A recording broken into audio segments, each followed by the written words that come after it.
겁니다. 그래서 시조류가 좀 많이 나왔죠. 근데 일단은 고전시가 2강부터 정리를 해볼게요. 여기 닭잠이상 3호곡은요. 혹시 갈래가 뭘 것 같아요? 맞춰봐. 네? 네, 갈래. 그래, 갈래. 뭔지 잘 모르겠죠? 아소가 감탄사예요. 네, 아소는 근데 감탄사인데, 아소 보통 아소니마 이런 것들은 그 약간 향가 같기도 하고 감탄사가 있어서, 그쵸? 근데 또 위, 덩더동성 이건 뭘 것 같아? 그 주임생. 그러니까 후렴구가 있는 걸로 봐서는 또 뭐 같아요? 고려가요 같기도 하고, 그치? 그런데 연구분이 없는 거는 좀 이상하기도 하고, 사실 이 작자미상의 3호곡은요, 갈래가 고려가요입니다. 근데 지금 여러분들이 이상하다, 우리가 일반적으로 아는 고려가요하고는 좀 다른데 했을 거 아닙니까? 자, 어떤 점이 다른가요? 원래 고려가요는 형식이 어떻게 되죠? 3음보 후렴구 분연체잖아요, 여러분. 그치? 우리 일반적으로 알고 있는 것들. 그러면 얘 3음보 맞아요? 호미도, 날이지, 많은 이렇게 3개, 낫같이, 들리도 없습니다. 이렇게 3개. 그래서 그래, 3음보는 맞는 것 같아. 그리고 자, 후렴구 이 덩더동성 있잖아요. 그죠? 그럼 얘도 괜찮은 것 같아. 근데 중요한 거는 분연체. 얘는 확실히 아니죠. 분연이 아니고 단연체.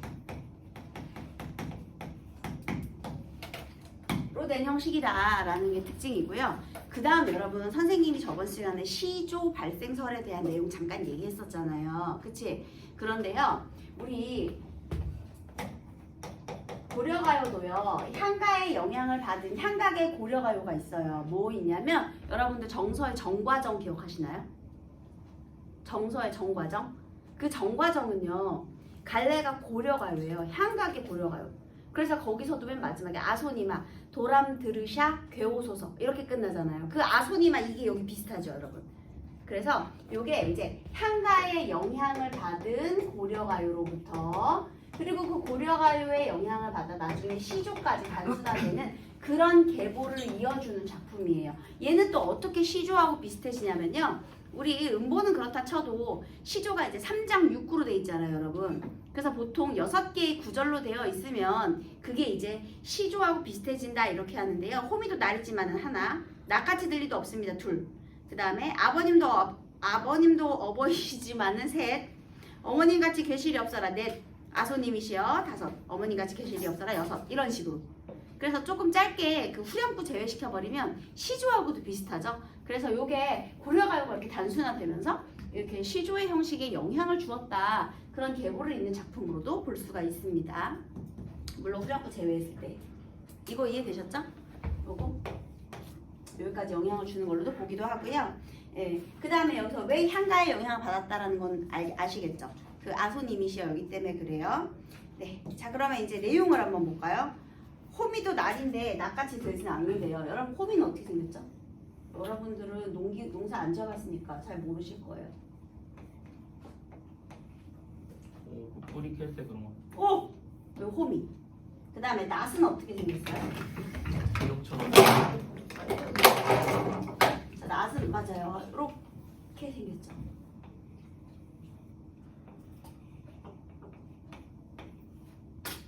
자, 얘가 호미고 얘가 낫이거든요. 그런데 호미에도 날이 있지만 낫같이 들리도 없다. 그럼 뭐가 더 잘 든다? 낫이 더 잘 든다. 아버님도 어버이시지만은, 자, 그럼 호미가 의미하는 게 뭐예요? 아버지. 그러면 낫이 무엇을 의미할까요? 어머니. 그래서요, 엄마의 사랑하고 아빠의 사랑을 지금 비교한 거야. 얘들아, 우리 어렸을 때 엄마가 좋아, 아빠가 좋아 많이 듣던 질문이죠. 그럴 땐 뭐라 대답해야 돼요? 잘 몰라요. 엄마가 물어보면 엄마라고 하고 아빠가 물어보면 아빠라고 해. 그러면은 둘이 동시에 했을 때 우리는 가족이니까 모두 사랑하죠. 이렇게 둘이 동시에 얘기해야지, 얘들아. 근데 그렇게 어린애들도 아는 대답인데 여기는 뭐래? 아니래. 엄마 사랑이 짱이래. 최고래. 그래서 얘는요, 아주 독특하게도 엄마와 아빠의 사랑을 비교해서요, 비교를 통해서 모성, 그러니까 어머니에 대한 사랑을 강조하고 있다. 독특하죠. 비교를 통해서. 열 손가락을 깨물면 아픈 손가락이 있다는 뜻하고 똑같은 말이 되겠습니다. 그래서 이렇게 사랑을 강조하고 있다. 이게 특징이에요. 어떤 집안인지 모르겠지만 굉장히 엄마 사랑을 아주 하고 있는 그런 집이에요. 그래서 어머님처럼 사랑해 주실 분이 없구나. 게다가 사랑하다니까요. 그 다음에 또 한 번 반복을 하죠. 어머님같이 사랑해 줄 사람이 없다. 그래서 여기서 비교법이 등장하고요. 그 다음에 반복을 통해서 어머니같이 계실이 없어라 두 번 반복을 했잖아요. 이렇게 되어 있습니다. 자, 그런데 이 작품은요. 여기에 호미하고 낫을 사용해서 이거 엄마하고 아빠의 사랑을 비교했다. 호미하고 낫. 아, 농경사회를 바탕으로 일상어를 사용하였구나. 그래서요. 여기에서 호미하고 낫을 사용했다라는 점에서요. 농경사회가 배경이 되고 그 다음에 일상적인 언어를 사용하고 있다라는 것이 특징이 되겠습니다. 그래서 주제는 뭐예요? 주제는 어머니의 사랑을 예찬하는 것이 되겠네요. 주제. 어머니의 사랑. 예찬. 이렇게 됩니다. 그 다음에요. 문충의 오관산 요놈은요. 원래는요. 문충의 목계가예요. 원래 이 작품은요. 문충의 목계가로 목계가. 또 고려시대의 노래인데요. 얘를 이재현, 너네 사리화라고 혹시 이재현의 사리화 배운 적 있죠? 참새가 그 호라비가 애써 맨 그 벼와 기장을 다 쪼아먹는 그런 내용이 있었잖아요. 그 사람이거든요. 이 사람이 이거를 한시로 번역 하면서 제목을 바꾼 건데요. 제목은 왜 목계는요 나무 닭이거든요. 나무 닭. 지금 여기에 나오는 게 나무 조각으로 깎은 당나무로 깎은 닭. 그래서 당닭인데요. 그게 이제 목계예요. 근데 얘가 이름을 왜 바꿨냐면 동네 이름으로 바꾼 거예요. 옛날에요. 효자들을 기리기 위해서 막 이제 수집을 해서 이걸 쓴 거야. 문충이라는 사람이 엄청난 효자래요. 그래서 그거를 기리기 위해 썼는데 그 사람들이 살던 동네 이름을 따온 거예요. 오관산은 그러니까 지역명입니다. 지역명. 그래서 뭐 제목에는 이 내용을 알 수 있게 해주는 부분은 없고요. 이제 목계가로 기억을 해보세요. 근데 이 문충은 또 어떤 사람이냐? 대표적인 효자. 아주 고려시대 때 유명했던 효자예요.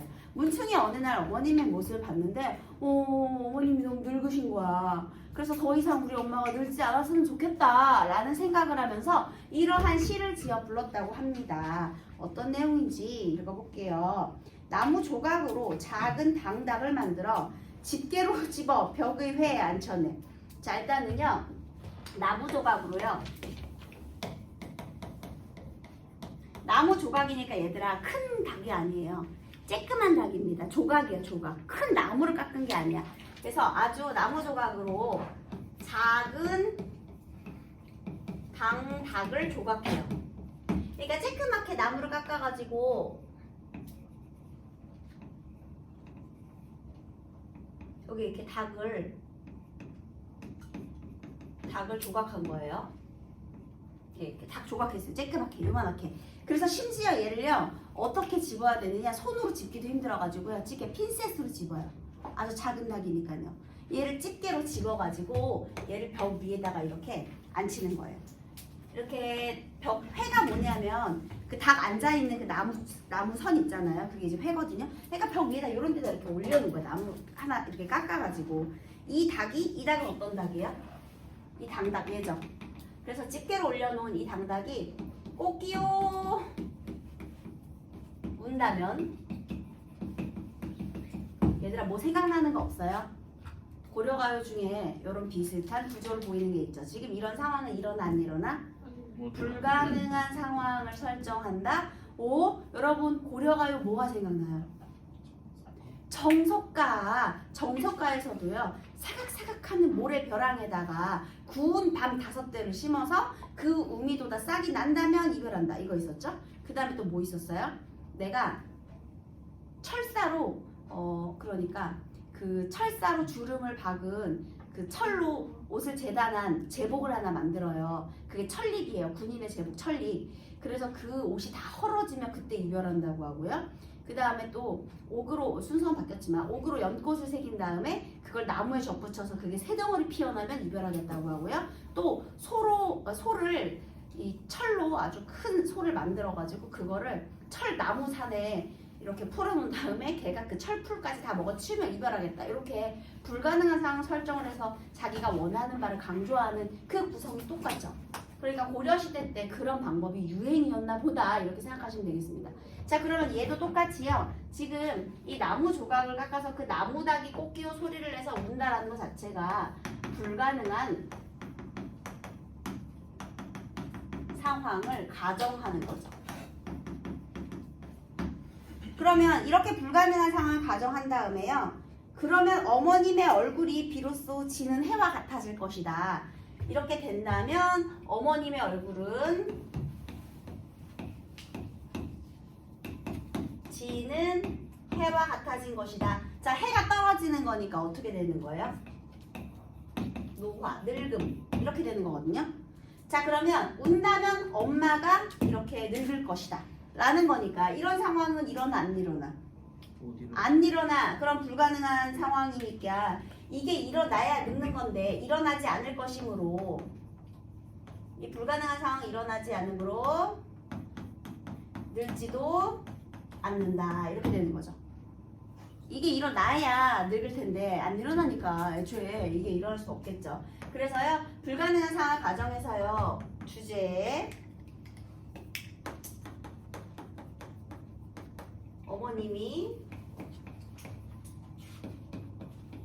어머님이 늙지 않기를 바라는 소망.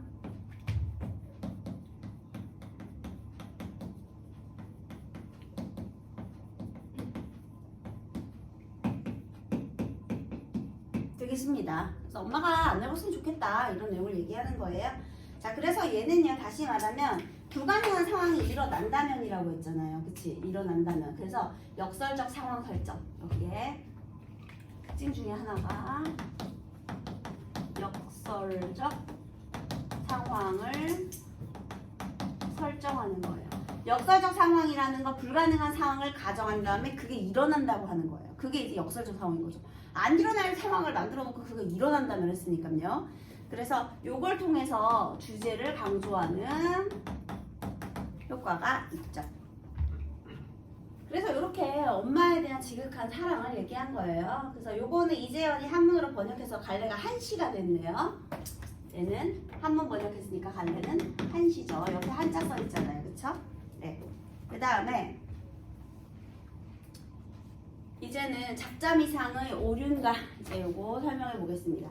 근데 작자미상의 오륜가가요. 지금 굉장히 독특한 갈래죠. 여러분들이 갈래는 들어봤지만 공부는 잘 안 했던 그런 갈래. 자, 고려가요와 함께 고려시대에 주로 불렸던 이 갈래가 무슨 갈래죠, 여러분?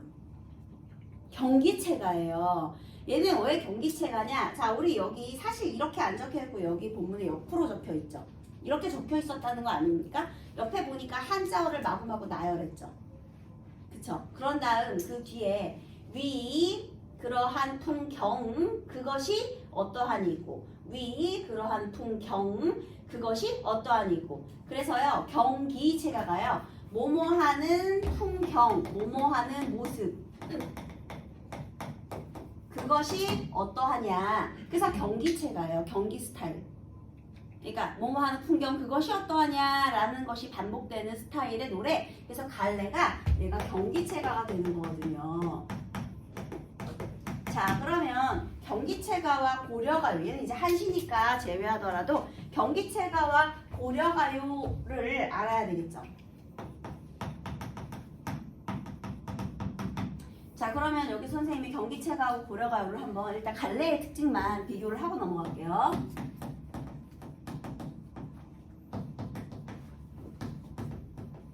둘 다 고려시대의 문학이에요.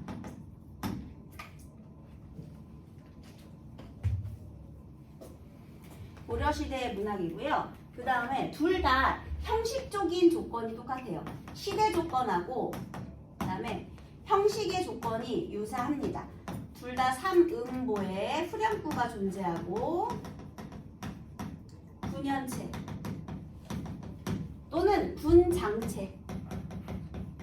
같아요?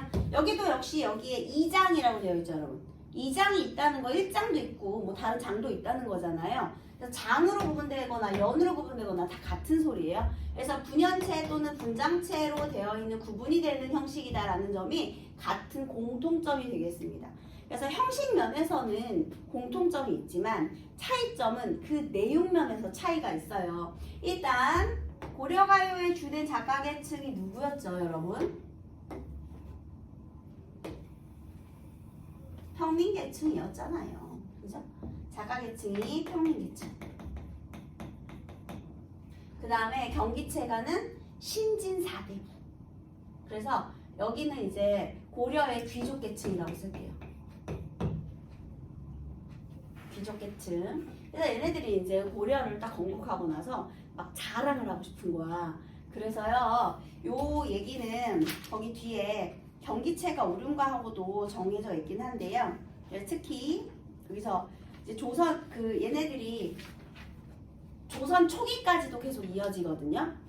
고려에서 조선 초기까지. 그런데 얘네들이 그런 신진사대부들, 걔네들이 우리가 뭔가 이룬 학업적인 성취나 학식, 그 다음에 어떤 것들을 자랑하고 싶은 거예요. 학업적인 성취나 우리의 뛰어난 모습을, 풍류를 자랑하고 싶어. 우리 이런 태도를 뭐라 그러죠? 학문을 겉으로 내보이는 태도? 학문을 겉으로 내보이는 태도를 현학적 태도라고 해요. 그래서 왜 우리 한림별곡, 대표적인 게 한림별곡인데요. 거기서도 이원순의 문장, 그 다음에 공로사륙, 사륙별령, 누가 뭘 잘하고 누가 뭘 잘하고, 그래서 이렇게 수많은 제자들이 있는 풍경, 그것이 어떠합니까? 그러면서 계속 자랑을 하거든요. 그래서 학업적인 성취나 풍요를 자랑하는 현학적인 모습인데요. 이거를 드러내는 표현 방법이 주로 한자어를 나열해요.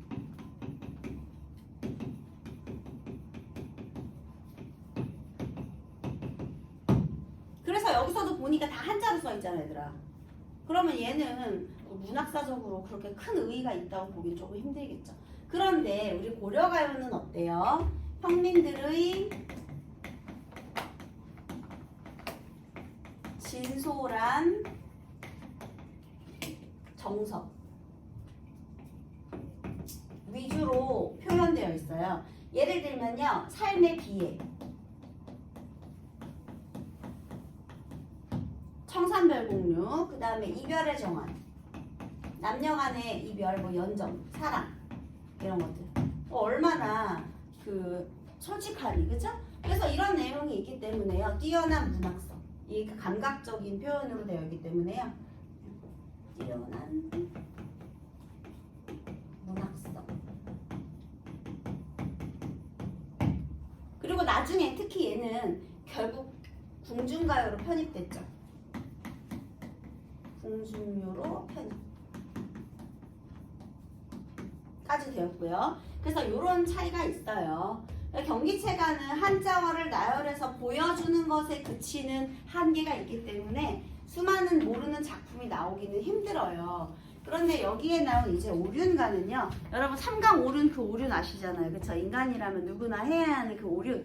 그 중에서 여기는 이제 그 효에 대한 내용이에요. 그런데 여기서 요 오륜가는 그 뒤에 나오는 김상룡의 오륜가, 즉 연시조의 오륜가하고 같이 봐야 되거든요. 그럼 요거 한번 보도록 하겠습니다. 4점 이상의 오륜가.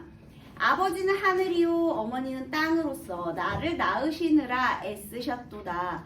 젖으로 기르시고 의리로 가르치셨으니 큰 은혜 갚으려네. 자, 일단 아버지와 어머니가 나를 고생해서 키우셨고요. 젖으로 기르셨다, 이건 신체적으로나 또 의리로 가르치셨다, 정신적으로나 나를 잘 양육하여 주셨으니 큰 은혜를 갚아야 한다. 보은 의지죠, 보은 의지. 그쵸? 그래서 다시 지금 여기서 이 작자미상의 오륜가 여기다가 쓸게요.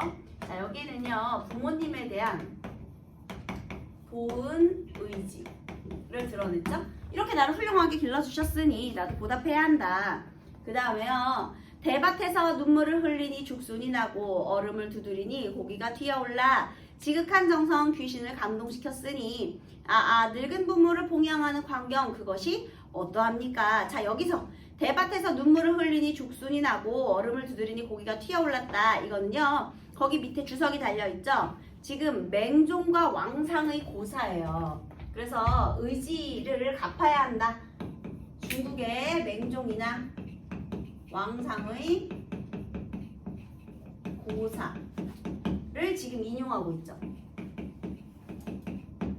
옛날에 맹종이라는 사람이요, 그 효자인 맹종과 왕상의 옛일에서 비롯한 말인데요. 죽순을 좋아하는 엄마를 위해 맹종이 겨울에 죽순을 찾았지만 찾지 못해서 슬퍼해서 눈물을 쭉쭉 흘렸더니요, 갑자기 눈 속에 죽순이 돋았대요. 그러니까 효심에 감동을 한 거죠. 또 겨울에 잉어를 드시고 싶어하는 어머니를 위해 왕상이 언 강으로 가니 얼음이 절로 갈라지면서 잉어가 튀어오른 그런 고사가 있대요. 그러니까 둘 다 효자죠, 효자. 네, 그래서 귀신을 감동시킨 그 효심의 고사를 드러냈고요. 늙은 부모를 봉양하는 광경 그것이 어떠합니까? 이게 후렴구가 되거든요. 그런데요, 이런 고사를 인용한 다음에요, 여기서 후렴구의 역할,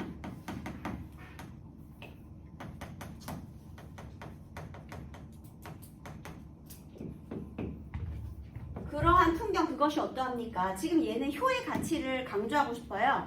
근데 그러한 풍경, 그 효가 실현된, 즉 바람직한 가치가 실현된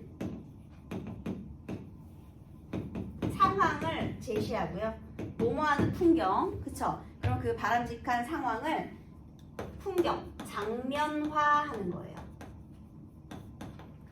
그걸 장면으로, 그러한 풍경. 그래서요, 그것이 어떠합니까? 이렇게 자부심을 드러내는 거죠. 바람직한 가치, 그것이 실현된 풍경, 그것이 어떠합니까? 이렇게요.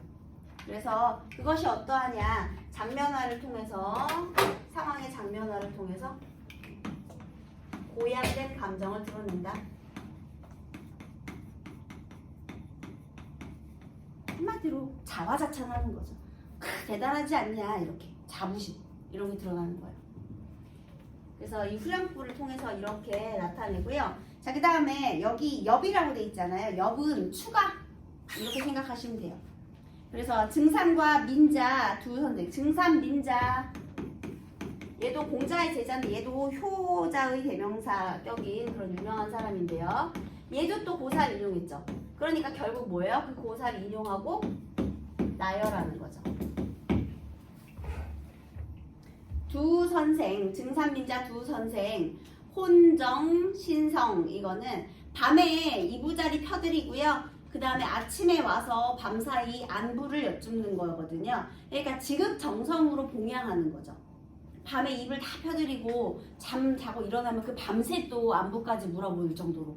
그래서 지극정성으로 이렇게 보살펴드리는 그러한 광경, 그것이 어떠합니까? 이런 식으로. 후렴구 두 번 반복되잖아.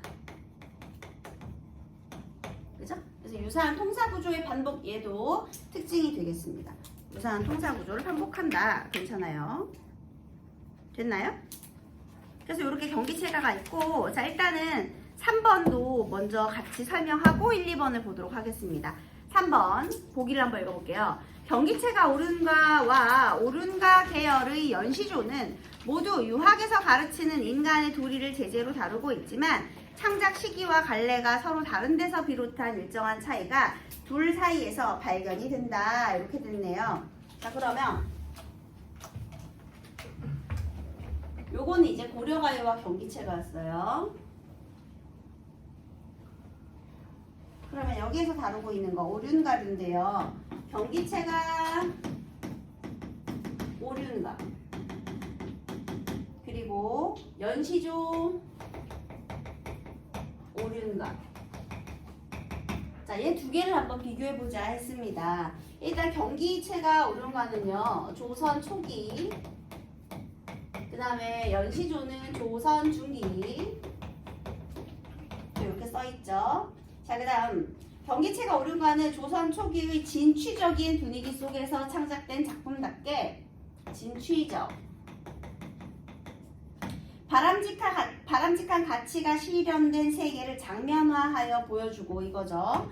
그 다음에 그것을 확인하면서 생겨난 고양된 감정과 그러한 세계의 실현에 대한 염원을 드러낸다. 그래서 바람직한 가치 실현 염원.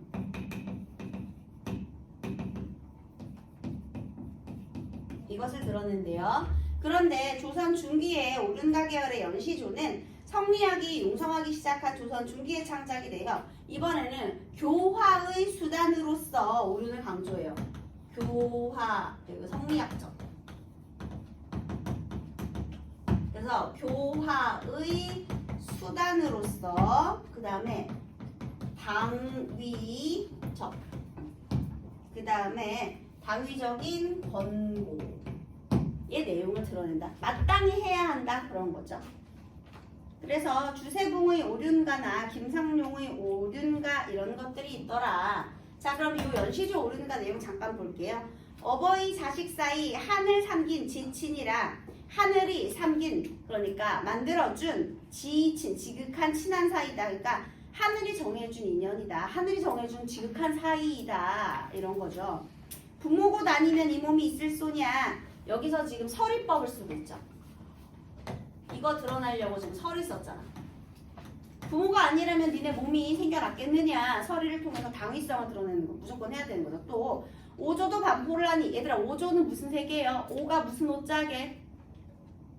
3조고의 오, 까마귀 오. 그래서요 오조 까마귀예요. 여러분 까마귀가 효의 상징이죠. 왜요? 어렸을 때는 새가 이렇게 먹이를 받아서 성장하지만 까마귀는 다 크고 나면 먹이를 또 부모님한테 물어다 준대요. 너네 반포지효 들어봤죠?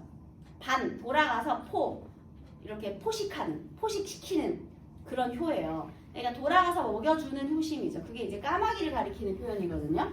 사실은 이 까마귀도요, 어떻게 색깔 면에서 초점을 맞춘다면 불길함의 상징일 수 있죠. 그쵸?